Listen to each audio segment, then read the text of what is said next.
আরে এই ভিডিওটা দেখলি না, ঘেউর বর আমাকে আরো ভালোবাসবে, আরো ভালোবাসবে। আর মা আপনি কি করছেন? কেন? আমি একটু আমার বন্ধুর সাথে কথা বলছিলাম, তো তোমার আবার কি এসেছে এবার নজরদারি? আমি আর রান্না করতে পারবো না শালার বৌমা মনে হচ্ছে খেপেছে, এই গরমে আমি রান্না করতে পারবো না, ওরা একটু পাগল বানাই। চল বৌমা, বৌমা তুমি গরম লাগতেছে তোর, তুমি একদম বোকা। কি বোকামি আমি কোনো রান্না করতে পারবো না। আজকে আপনার ছেলে আসুক, একটা হেস্ত করে ছাড়বো। ইস তোমার গরম, ওরে বাবা মালকী, ও তো তোর রূপের গরম। তুই এত সুন্দর, তোর গরম লাগে, তুই রান্না করি।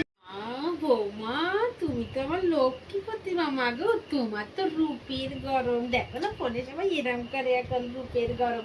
তুমি রাগ করো না মা, ওটা রূপের গরম।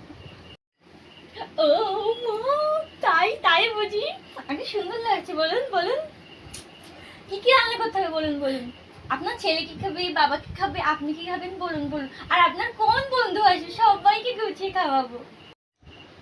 আমার বৌমা তুমি যা ভালোবাসো তাই রান্না করা, একদম আগুন আগুন রূপ তোমার। ঠিক আছে মা, ঠিক আছে, আসছি।